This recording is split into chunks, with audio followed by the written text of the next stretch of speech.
Hello friends, नमस्ते। आप सभी का स्वागत है यहाँ पर। आज हम पढ़ेंगे यहाँ पर रीट के एग्ज़ाम के लिए यहाँ पर कुछ क्वेश्चन आंसर्स लेकर आई हूँ। जनरल नॉलेज के क्वेश्चन आंसर हैं।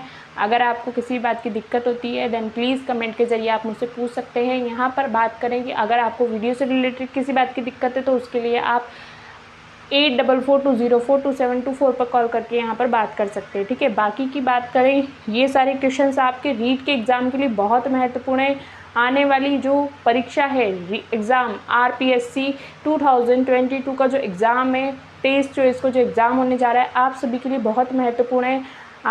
मैं भी समझती हूँ यहाँ पर कि आप सभी अपनी कॉपी में अब क्या लेकर बैठेंगे, कॉपी पेन लेकर बैठिए। यहाँ पर अगर कोई भी क्वेश्चन आपको समझ में नहीं आता है या फिर जो आ रहा है उसको भी आप क्या करेंगे, नोट डाउन करते हुए चलेंगे, ताकि आपके जो एग्ज़ाम है उस एग्ज़ाम में आप अच्छे से प्रिपेयर होकर बैठे। ठीक है, यहाँ से जितने भी क्वेश्चंस आपको करवाए जा रहे हैं वो सारे क्वेश्चंस बहुत महत्वपूर्ण हैं। बहुत डीपली इन क्वेश्चंस को पढ़ के लेकर आए हैं हम लोग। हमें भी पता नहीं था लेकिन हम लोग बहुत मेहनत करके इन क्वेश्चंस को लेके आए हैं। इसलिए आपसे कहा जा रहा है कि आप प्लीज़ इन क्वेश्चंस को नोट डाउन कीजिए, अपनी कॉपी पेन लेके बैठिए। ठीक है, यहाँ पर कुछ माइनर बातें भी बताई जाएगी, उन सारी माइनर्स बातों को भी आप क्या करेंगे, अपनी कॉपी में नोट डाउन करते हुए चलेंगे। ठीक है, तो यहाँ पर फर्स्ट क्वेश्चन हम लोग देखते हैं। हमारा ज़्यादा टाइम बर्बाद नहीं करेंगे हम लोग आज का हमारा फर्स्ट क्वेश्चन देखते हैं क्या है। फर्स्ट क्वेश्चन है कि राजस्थान में किस क्षेत्र का ऊँट भारत भर में प्रसिद्ध है। राजस्थान का ऐसा एक क्षेत्र है जहाँ का ऊँट जो है वो भारत भर में प्रसिद्ध है। ठीक है, तो यहाँ का कौन सा क्षेत्र है ये क्षेत्र हो जाएगा नाचना क्षेत्र। कहाँ स्थित है, ये हो जाएगा जैसलमेर के अंदर स्थित। ठीक है, जैसलमेर का एक क्षेत्र है। कौन सा क्षेत्र है, नाचना क्षेत्र, जहाँ का ऊँट बहुत प्रसिद्ध है। अगर आपके ऑप्शन में नाचना आ जाए तो नाचना पे टिक करना, जैसलमेर आ जाए तो जैसलमेर पे टिक करना। ठीक है, नाचना क्षेत्र यहाँ का क्यों प्रसिद्ध है, क्योंकि यहाँ का ऊँट बहुत ही सुंदर माना गया है। सैनिकों के प्लस तेज़ दौड़ने के लिए जो धावकों को जो ऊँट दिया जाता है वो ऊँट यहीं से ही जाते हैं। ठीक है, यहीं से ही नाचना जो क्षेत्र है यहाँ के ही ऊँट वहाँ पर सैनिकों को या फिर धावकों को दिए जाते हैं, क्योंकि यहाँ के ऊँट जो होते हैं बहुत तेज़ दौड़ते हैं। ठीक है, तो इन ऊँटों को सबसे ज़्यादा सुंदर माना गया है। जैसलमेरी नस्ल के ऊँट सबसे अच्छे माने जाते हैं। ठीक है, तो अगला क्वेश्चन देखते हैं कि रामसागर वन कहाँ स्थित है। यह हो जाएगा धौलपुर के अंदर स्थित। कहाँ स्थित है, यह हो जाएगा धौलपुर के अंदर स्थित। कौन सा वन है, रामसागर वन विहार। ठीक है, अगला है यहाँ पर राजस्थान में जल संरक्षण की कच्ची व खुली संरचना क्या कहलाती है। राजस्थान में जल संरक्षण की, जल को संरक्षित करने के लिए एक खुली संरचना बनाई गई है। तो उस खुली संरचना को नाम क्या दिया गया है, पूछा ये है। तो इसको नाम क्या दिया है, इसको नाम दिया है टोबा। अब ये टोबा क्या होता है भाई, अब आप लोग तो इसको बोलते हैं, सबके यहाँ पर गाँव में होते हैं ये, लेकिन इसको बोला क्या जाता है, इसको हम लोग यहाँ पर कुओं के नाम से भी जानते हैं। जैसे अगर कोई ये क्षेत्र है, ठीक है, इस क्षेत्र में यहाँ पर कोई ये गोल भूमि का छोटा सा भाग लो और उस छोटे से भाग में यहाँ पर संरचना बना दो, एक गोल टाइप में यहाँ पर संरचना बना दो, जहाँ पर पानी का रिसाव क्या होता है, कम होता है। जहाँ पर क्या होता है, पानी का रिसाव कम हो जाएगा, वहाँ पर जब ऊपर से जल गिरता है, बारिश आती है, तो जल यहाँ इसमें भी गिरता है, इस क्षेत्र में भी गिरेगा, सभी क्षेत्र में गिरेगा जल तो। ठीक है, जल तो सभी क्षेत्र में गिरेगा, लेकिन ये जो है अगर इस क्षेत्र में जितना भी भाग आता है तो वो उस भाग के अंदर जितना भी जल संग्रहित होगा, ये संग्रहित जल ही कभी ना कभी काम आता है। तो किसी न किसी चीज़ में, मतलब किसी न किसी कार्य में यही संग्रहित जल कार्य करता है। जैसे हो गया पौधों को सिंचाई के लिए, खेतों में सिंचाई के लिए, फसलों को बढ़ने के लिए जो सिंचाई की जाती है उसके लिए, फसलें उगाने के लिए, सभी प्रकार के लिए ये संग्रहित जल ही कार्य करता है, संग्रहित जल ही काम आता है। तो ये टोबा जो है इसी को बोला जाता है। ये जो कुएं टाइप में जो बना होता है, मतलब कि भूमि के क्षेत्र की जहाँ पर पानी का रिसाव कम होता है उसी क्षेत्र को क्या कहा जाता है, जो क्षेत्र वहाँ पर संरचना जो बनाई जाती है उस संरचना को क्या कहा जाता है, उस संरचना को यहाँ पर टोबा कहा जाता है। ठीक है, अगला देखते हैं, अगला क्वेश्चन क्या है, राजस्थान राज्य में कपास उत्पादन में महत्वपूर्ण जिले कौन कौन से। राजस्थान का वह राज्य बताइए जहाँ पर कपास का बहुत ज़्यादा उत्पादन किया जाता है। कौन सा वह क्षेत्र है जहाँ पर कपास का बहुत ज़्यादा उत्पादन किया जाता है, मतलब कि उत्पादन क्या महत्वपूर्ण जिले हैं ये। ठीक है, उत्पादन तो होता ही है यहाँ पर, लेकिन यही जिले क्या होते हैं, महत्वपूर्ण जिले बताए गए हैं। कौन कौन से हैं, एक तो हो जाएगा यहाँ पर श्री गंगानगर। कौन कौन सा है, एक तो हो जाएगा श्री गंगानगर, दूसरा हो जाएगा हनुमानगढ़, हनुमानगढ़ है जो कि दूसरा हो जाएगा। इन दो जिलों में क्या होता है, राजस्थान के ये दो जिले हैं जहाँ पर कपास का सबसे ज़्यादा उत्पादन किया जाता है। ठीक है, बात करें अगली, तो अगला क्वेश्चन है, सवाई माधोपुर चौथ का बरवाड़ा किस खनिज के लिए प्रसिद्ध है। ऐसा खनिज बताइए जहाँ पर सवाई माधोपुर, सभी गए होंगे, चौथ का बरवाड़ा तो राजस्थान के ऑलमोस्ट सभी लोग गए होंगे। यहाँ पर बात कर रहे हैं कि उस चौथ के बरवाड़े में ही एक खनिज जो है, उस मतलब कि सवाई माधोपुर के अंदर सबसे ज़्यादा खनिज कौन सा मिलता है, तो यहाँ मिलता है सीसा और जस्ता। कौन सा मिलता है, सीसा और जस्ता, ये दो खनिज हैं जो कि सवाई माधोपुर में सबसे ज़्यादा पाए जाते हैं। ठीक है, सवाई माधोपुर ज़िले में सबसे ज़्यादा पाए जाते हैं। यहाँ पर बात करें कि राजस्थान में कुल खनिजों की किस्म कितनी है, कुल खनिज कितने प्रकार के हैं राजस्थान के अंदर। राजस्थान में कुल खनिजों के प्रकार कितने हैं, ये हो जाएंगे 79 प्रकार की राजस्थान के अंदर खनिज के प्रकार बताए जाते हैं। ठीक है, राजस्थान को खनिजों का क्या कहा जाता है, राजस्थान को खनिजों का अजायब घर भी कहा जाता है। राजस्थान को खनिजों का अजायब घर भी कहा जाता है। अब आपके क्वेश्चन ये बन सकता है, ये बन सकता है, इसलिए इसको इम्पोर्टेंट मार्क करके चलिए कि राजस्थान को खनिजों का अजायब घर किस ज़िले को कहा जाता है। तो राजस्थान वह ज़िला है जिसको खनिजों का अजायब घर भी कहा जाता है। उदयपुर एक ऐसा ज़िला है, उदयपुर एक ऐसा शहर है जहाँ पर सबसे ज़्यादा, जहाँ पर क्या होता है, सीसे और जस्ते की एक खान है। उदयपुर का एक, उदयपुर राजस्थान का उदयपुर जो ज़िला है, उदयपुर ज़िले में सबसे ज़्यादा सीसे जस्ते की खान है। ठीक है, सीसे जस्ते की खान है, सबसे ज़्यादा तो नहीं है, सीसे जस्ते की एक खान है कि खान, उसको नाम क्या दिया गया है, जावर की खान, जावर की खान। ठीक है, उदयपुर के अंदर यह स्थित है। उदयपुर में एक सीसे और जस्ते की खान है जो कि उसको नाम क्या दिया है, जावर की खान के नाम से उसको जाना जाता है। यहाँ बात करें हम खनिज, राजस्थान में कुल कितने प्रकार के खनिज पाए जाते हैं, क्वेश्चन आ सकता है तो उसको लिख दीजिए। 79 प्रकार के यहाँ पर खनिज पाए जाते हैं।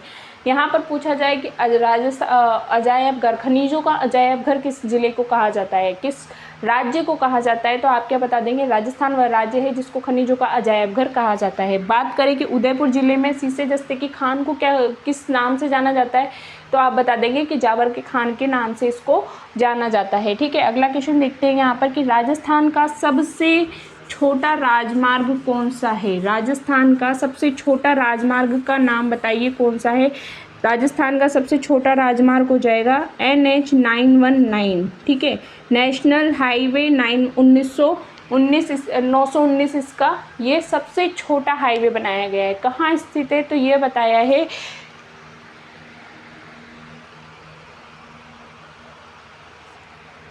कहाँ स्थित है, ये सॉरी भारत का हो जाएगा। ये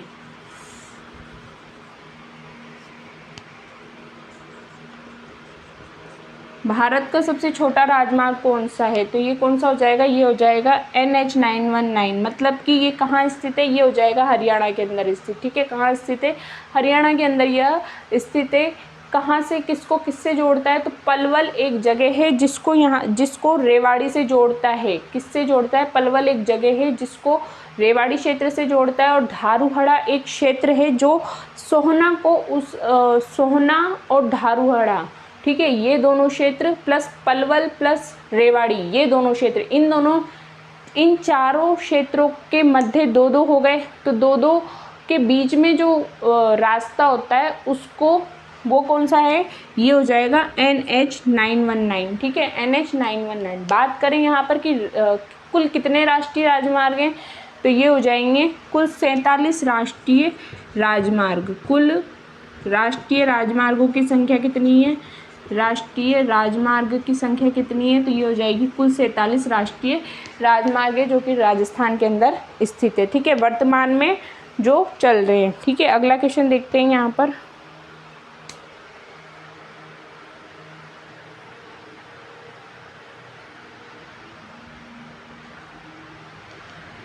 अगला क्वेश्चन देखते हैं यहाँ पर। हमारा अगला क्वेश्चन क्या है यहाँ पर कि 0 से 6 आयु वर्ग की सर्वाधिक जनसंख्या वाले जिले कौन से हैं। 0 से 6 आयु वर्ग की जिसमें जनसंख्या पाई गई है वो कौन से जिले हैं, तो ये जिले हो जाएंगे यहाँ पर जयपुर और जोधपुर। कौन कौन से हो जाएंगे, एक तो हो गया है जयपुर और दूसरा हो जाएगा यहाँ पर जोधपुर। ये 2 जिले हैं जहाँ पर 0 से 6 आयु वर्ग की सबसे ज़्यादा जनसंख्या पाई गई है, ठीक है। बात करें कि कितनी जनसंख्या पाई गई है, तो यह पाई गई है 3380 जनसंख्या यहाँ पर पाई गई है किसकी, 0 से 6 आयु वर्ग वाले लोगों की, ठीक है। बात करें यहाँ 3380, 3,38,721, ठीक है, ये जनसंख्या यहाँ पर पाई गई है किसकी, 0 से 6 आयु वर्ग वाले बच्चों की, ठीक है।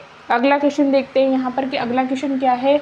जनवरी 2010 में सोलर पार्क विकसित करने के लिए किस कंपनी के साथ राजस्थान का समझौता हुआ है। कौन सी ऐसी कंपनी है जिसके साथ में इसका समझौता हुआ था, ये हो जाएगी क्लिंटन फाउंडेशन, ठीक है। कौन सी कंपनी है, क्लिंटन फाउंडेशन वह कंपनी है जिसके साथ में इसने समझौता किया था, क्लिंटन फाउंडेशन। अगला देखते हैं यहाँ पर कि अगला क्वेश्चन क्या है। निम्नांकित में से कौन सा असुलेमित है, मतलब कि यहाँ सुलेमित नहीं करना है, यहाँ पर बताया गया है कि असुलेमित बताइए, जो कि जिसमें नहीं है ये दर्रे, ठीक है, या राज्य हो गए, ये दर्रे हो गए। यहाँ पर पूछा गया है कि लिपुलेख दर्रा क्या उत्तराखंड में स्थित है, बिल्कुल, ये दर्रा उत्तराखंड के अंदर ही स्थित है, ठीक है। अगला है यहाँ पर कि नाथुला दर्रा क्या सिक्किम में स्थित है, ये भी करेक्ट है, नाथुला दर्रा सिक्किम में ही स्थित है। बात करें चांगला दर्रा कहाँ स्थित है, तो यह हो जाएगा लद्दाख के अंदर स्थित, ठीक है, लद्दाख से कुछ दूरी पर यह चांगला दर्रा स्थित है। बात करें योंगयाब दर्रा क्या ये नागालैंड में स्थित है, बिल्कुल नहीं, ये दर्रा योंगयाब दर्रा नागालैंड में स्थित नहीं है। किस राज्य में स्थित है, तो यह हो जाएगा अरुणाचल प्रदेश में यह स्थित है। कहाँ पर स्थित है, यह हो जाएगा अरुणाचल प्रदेश में यह स्थित है, ठीक है। अगला देखते हैं यहाँ पर कि हिस्पर हिमनद कहाँ स्थित है। हिस्पर हिमनद कहाँ स्थित है, तो यह हो जाएगा काराकोरम की श्रेणी में, काराकोरम की श्रेणी में यह स्थित है, ठीक है। अब ये बात करें कि ये काराकोरम श्रेणी है कहाँ पर, ये काराकोरम श्रेणी कहाँ पर पड़ती है। काराकोरम श्रेणी से कुछ 61 किलोमीटर की दूरी पर, कुछ 61 किलोमीटर की दूरी पर ये हिस्पर हिमनद पाया गया है, ठीक है। ये काराकोरम श्रेणी तो एक जगह है, लेकिन इससे 61 किलोमीटर की दूरी पर एक हिमनद है, उसको बताया गया है कि वो है हिस्पर हिमनद, ठीक है। बात करें कि ये फिलहाल अभी वर्तमान में किस जगह पर स्थित है हिस्पर हिमनद, तो यह पाकिस्तान जो है, पाकिस्तान के जितने क्षेत्र में जैसे बताया है ना कि आधा कश्मीर हिंदुस्तान में, आधा पाकिस्तान में, तो जो पाकिस्तान के हिस्से में जो कश्मीर है उसके अंदर यह हिस्पर हिमनद स्थित है, ठीक है। अगला है यहाँ पर कि पश्चिमी घाट के पश्चिमी ढाल पर कौन से वन पाए जाते हैं। पश्चिमी घाट जो है उसके पश्चिमी ढाल पर, जो पश्चिमी की तरफ जो ढाल बनी हुई है उस ढाल पर कौन से वन पाए जाते हैं, तो ये हो जाएंगे सदाबहार वन। कौन से वन हो गए हैं, सदाबहार वन है, जो कि पश्चिमी घाट के पश्चिमी ढाल की तरफ जो जो पश्चिम की तरफ जो ढाल झुक रही है उस ढाल की तरफ जो वन पाए गए हैं वो बने हैं सदाबहार वन, ठीक है। अगला देखते हैं यहाँ पर अगला क्वेश्चन क्या है हमारा।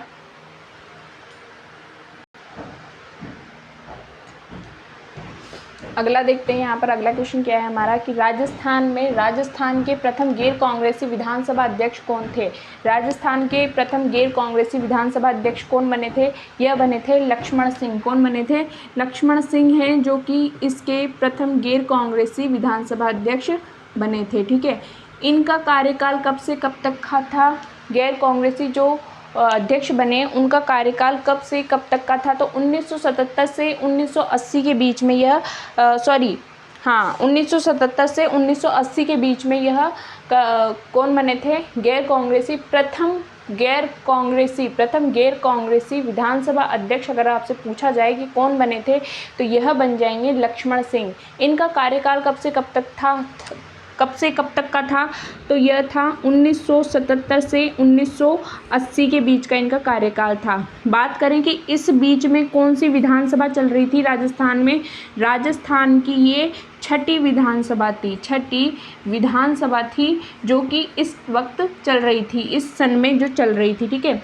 राजस्थान की छठी विधानसभा के गैर कांग्रेसी प्रथम विधानसभा अध्यक्ष पूछा जाए तो आप बता देंगे लक्ष्मण सिंह का नाम। ठीक है, ये हो गए 1977 से 80 के बीच में जो चल रही थी राजस्थान की छठी विधानसभा चल रही थी। ठीक है, बात करें कि इसकी ये पहले गैर कांग्रेसी अध्यक्ष बने थे। कौन से थे ये पहले गैर कांग्रेसी अध्यक्ष बने थे। ठीक है, अगला क्वेश्चन है कि राष्ट्रीय स्काउट व गाइड जम्बूरी 2022 का 18वां आयोजन राजस्थान के किस ज़िले में किया गया है। यहाँ पर स्काउट एंड गाइड का राष्ट्रीय आयोजन किया जा रहा है, 18वां आयोजन है ये राजस्थान के किस ज़िले में किया जा रहा है, तो ये राजस्थान के पाली एक ज़िला है जहाँ पर इस आयोजन को किया जा रहा है। अच्छा, पाली में एक राजस्थान की सबसे बड़ी योग यूनिवर्सिटी अगर आपसे पूछी जाए तो क्या बता देंगे, कौन से ज़िले में स्थित है, तो यह भी हो जाएगी कहाँ पर, पाली में स्थित है। कौन सी, राजस्थान की सबसे बड़ी योग यूनिवर्सिटी। ठीक है, राजस्थान की सबसे बड़ी योग यूनिवर्सिटी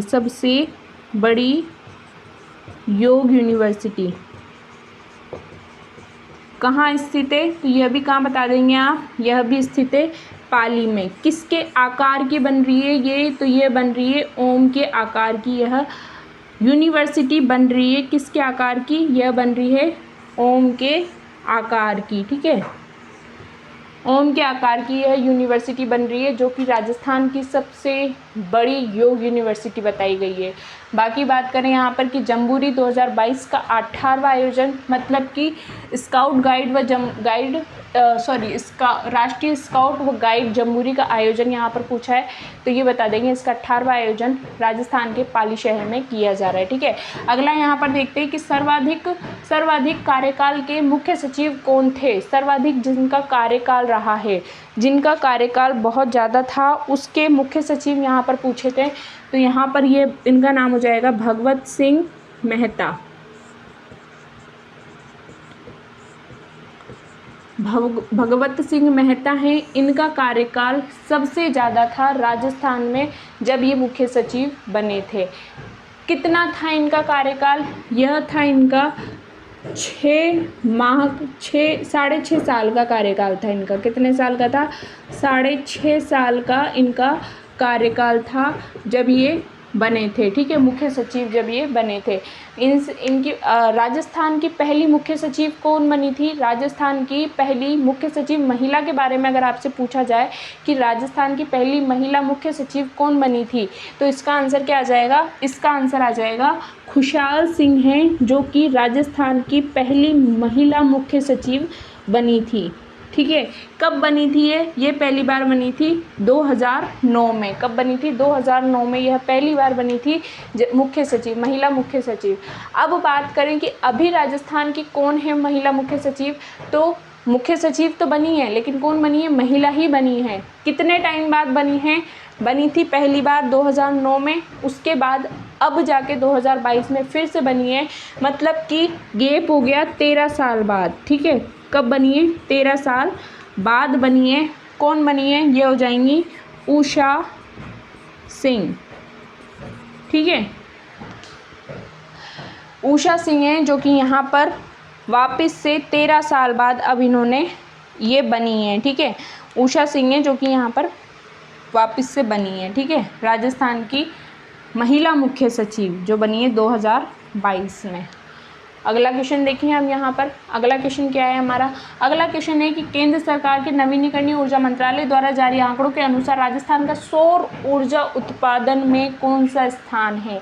राजस्थान का सौर ऊर्जा उत्पादन में कौन सा स्थान है?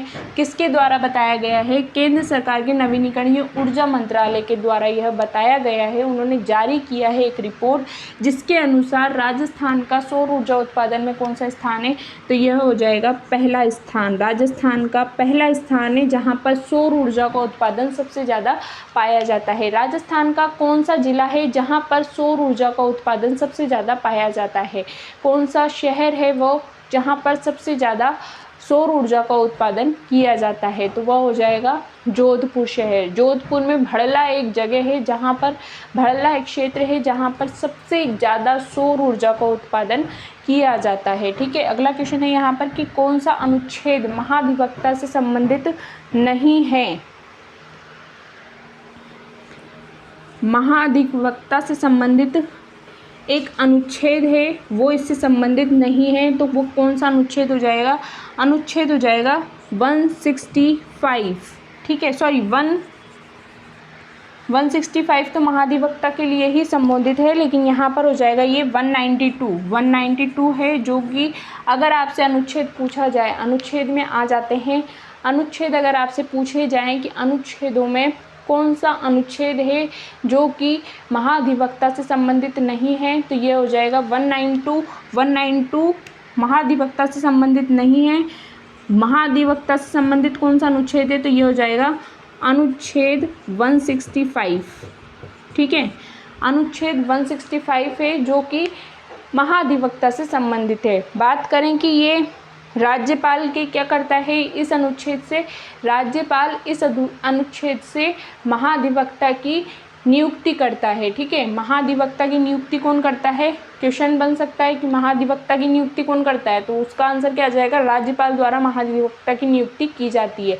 यहाँ बात करें कि किस अनुच्छेद के थ्रू वह महाधिवक्ता की नियुक्ति करेगा, तो इसका आंसर आ जाएगा कि अनुच्छेद 165 है जिसके द्वारा वो महाधिवक्ता की नियुक्ति करता है। और वर्तमान में अगर पूछा जाए कि भारत के महाधिवक्ता कौन बने हैं, भारत के वर्तमान में महाधिवक्ता कौन है, तो वो नाम क्या आ जाएगा? इनका नाम आ जाएगा तुषार मेहता। तुषार मेहता हैं जो कि भारत के प्रथम वर्तमान टाइम पर अभी 2022 में ये महाधिवक्ता बने हैं, ठीक है। अगला क्वेश्चन देखें। देखिए वीडियो को जितना हो सके ना उतना शेयर कर दीजिए अब आप अपने फ्रेंड्स से, ताकि सभी के पास ये वीडियो पहुंच जाए और जिनके भी एग्ज़ाम है वो सारे बच्चे प्रिपेयर हो जाएंगे अपने इन एग्ज़ाम को देने के लिए। वो सारे स्टूडेंट्स, वो सारे जो भी हैं, बड़े हैं, जो भी हैं आपसे भी बड़े होंगे, तो वो सारे स्टूडेंट्स इन सभी क्वेश्चंस के लिए प्रिपेयर हो जाएंगे। प्लीज़ वीडियो जितना हो सके उतना शेयर कर दीजिए। शेयरिंग करेंगे तो बच्चे जुड़ेंगे और बच्चे जुड़ेंगे तो फिर उसके बाद में पढ़ाने में भी मज़ा आएगा, ठीक है। तो जितना हो सके वीडियो को शेयर कीजिए। कॉपी में नोट डाउन करना बिल्कुल ना भूलें, कॉपी में नोट डाउन करते हुए चलें ताकि आने वाले जो एग्ज़ाम हैं उनमें आप अच्छे से प्रिपेयर हो जाएं। ये सारे क्वेश्चंस जनरल नॉलेज के क्वेश्चन से, राजस्थान के जितने भी जनरल नॉलेज की जो आने वाले हैं आपके, उन सारे क्वेश्चंस को हम लोग लेकर आए हैं यहाँ पर। जितने भी राजस्थान से जनरल नॉलेज के जो क्वेश्चंस निकल रहे थे वो सारे क्वेश्चंस यहाँ पर दिखाए जा रहे हैं। बाकी के आने वाली क्लास में आपको करंट भी दिखाई जाएगी, करंट के कुछ क्वेश्चंस लेकर आएंगे और जनरल नॉलेज के भी कुछ क्वेश्चंस लेकर आएंगे। बाकी की अगर इनकी PDF चाहिए आपको तो PDF भी आपको टेलीग्राम पर अवेलेबल हो जाएगी। PDF भी टेलीग्राम पर अवेलेबल हो जाती है, मतलब अब यहाँ से PDF भी देने लग गए हैं कि GK की प्लस करंट की दोनों की PDF भी आपको टेलीग्राम पर अवेलेबल हो जाएगी, ठीक है। तो आप जुड़िए, टेलीग्राम को ज्वाइन कीजिए यहाँ पर और इन सारे क्वेश्चंस को आप अपनी कॉपी में या फिर PDF के ज़रिए आप अपनी कॉपी में लिख सकते हैं। बाकी के यहाँ तो माइनर बातें हैं ना, उनको वहाँ पर नहीं बताया जाएगा, तो उनको यहीं पर ही आपको नोट डाउन करना पड़ेगा। इसीलिए आपसे कहा जा रहा है कि यहाँ से जितना हो सके आप अचीव करने की कोशिश करें, ठीक है।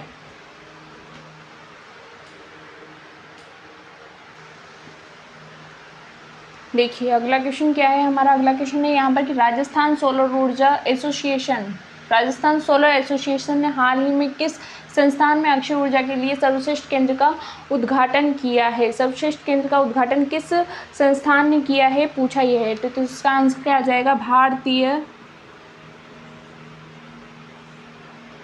भारतीय प्रौद्योगिकी संस्थान ने, किसने किया है, भारतीय प्रौद्योगिकी संस्थान है जिसने इस केंद्र का उद्घाटन किया है। ठीक है, IIT जो कि जोधपुर में स्थित है।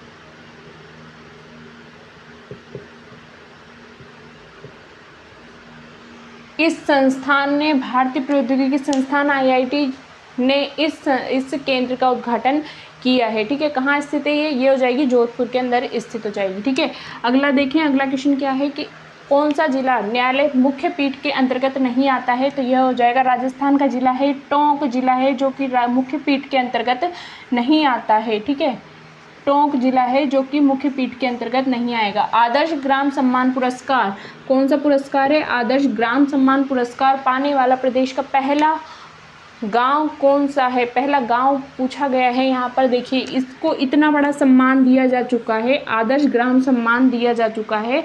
यह पुरस्कार पाने वाला पहला प्रदेश कौन सा है, पहला प्रदेश हो जाएगा यहाँ पर धौलपुर प्रदेश। और अगर गांव पूछा है तो गांव हो जाएगा धनोरा गांव। ठीक है, यहाँ पर अगर आपसे गांव पूछा है तो धनोरा गांव है जिसको यहाँ पर ये आदर्श ग्राम सम्मान का पुरस्कार दिया जा चुका है। किसके लिए दिया है, तो यह देखिए इसने कहा है कि यहाँ पर जितने भी हैं वो सारे क्या करें, स्वच्छता के मामले में सफाई से रहें। ठीक है, यहाँ के लोगों की आबादी कितनी है, ज़्यादा नहीं है यहाँ के लोगों की आबादी, इस गांव के लोगों की आबादी ज़्यादा नहीं है। धौलपुर का एक छोटा सा क्षेत्र, एक छोटा सा गांव है जहाँ की आबादी ज़्यादा नहीं है। ठीक है, इसको एल्कोहल फ्री भी प्लस इसको एल्कोहल फ्री और इसको क्राइम फ्री जिला भी, क्राइम फ्री गांव भी बन चुका है। यहाँ पर ज़्यादा लोगों की आबादी नहीं है, 3000 या फिर 2000 के समथिंग यहाँ के लोगों की आबादी है, जिसमें इन लोगों ने क्या किया है, इस गांव में ये एल्कोहल फ्री भी बना दिया है और इसको क्राइम फ्री भी इस गांव को बना दिया है। ठीक है, तो ये कौन सा alcohol free plus crime free गांव भी धनोरा गांव बन चुका है। कहाँ स्थित है, तो यह धौलपुर के अंदर स्थित है। अगला है यहाँ न्यायालय के न्यायाधीशों का उल्लेख किस अनुच्छेद में किया जाता है। न्यायालय के न्यायाधीशों का अनुच्छेद किस अनुच्छेद में इसका उल्लेख किया जाता है, तो इसका आंसर आ जाएगा अनुच्छेद 222 में इसका उल्लेख किया जाता है। अनुच्छेद 222 है जिसमें इसका उल्लेख किया जाता है। बात करें कि अगर अनुच्छेद 221 का पूछ लिया जाए आपसे, अनुच्छेद 221 में किसका उल्लेख होता है, तो अनुच्छेद 221 में होता है वेतन भत्ते का उल्लेख। किसका होता है, वेतन भत्ते का उल्लेख किया जाता है। अगर आपसे पूछा जाए कि अनुच्छेद 217 के अंदर क्या होता है, अनुच्छेद 217 के अंदर क्या होता है, तो यहाँ होता है ये रिट लगाया जाता है। रिट लगाने की यहाँ पर रिट लगाने की शक्ति का उल्लेख इसमें किया जाता है। ठीक है, अगर आपसे पूछा जाए यहाँ पर कि अनुच्छेद 226 के अंदर क्या होता है, अनुच्छेद ये हो जाएगा 226 में। अनुच्छेद 226 में होता है रिट लगाने की शक्ति, और अनुच्छेद 217 में अगर पूछा जाए तो इसमें होता है नियुक्ति का कार्य। ठीक है, नियुक्ति का कार्य इसमें किया जाता है। नियुक्ति का कार्य किस अनुच्छेद में होता है, तो यह होता है 217 में। 226 की बात करें तो इसमें रिट लगाने की शक्ति की जाती है। 221 की बात पूछे तो वेतन भत्ते के लिए इसको किया जाता है। और बात करें कि न्यायालय के न्यायाधीशों का उल्लेख किस में मिलता है, तो यह मिलता है 222 अनुच्छेद में इसका उल्लेख मिलता है। ठीक है, अगले क्वेश्चन की बात करें। अगला क्वेश्चन क्या है, राजस्थान पर्यटन विभाग ने किसके संयोग से सांस्कृतिक कार्यक्रम पर फोक सफर का आयोजन किया है। पर्यटन विभाग ने किया है किसके संयोग से किया है? सांस्कृतिक कार्यक्रम पर फोक सफ़र का आयोजन किया जाएगा। तो यह किया है यूनेस्को के संयोग से। किसके संयोग से हुआ है? तो यह हुआ है यूनेस्को के संयोग से। और यूनेस्को की अगर फुल फॉर्म पूछ ली जाए आपसे, यूनेस्को की फुल फॉर्म क्या होती है? तो इसकी फुल फॉर्म हो जाएगी United Nations educational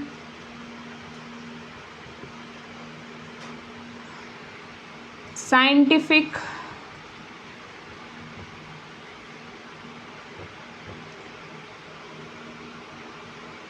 educational and scientific corporation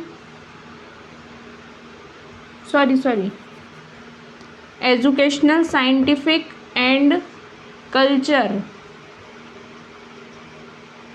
organisation, ये इसकी फुल फॉर्म हो जाएगी। किसकी? यूनेस्को की फुल फॉर्म। ठीक है, यूनेस्को की फुल फॉर्म क्या हो गई? United Nations educational scientific and culture organisation.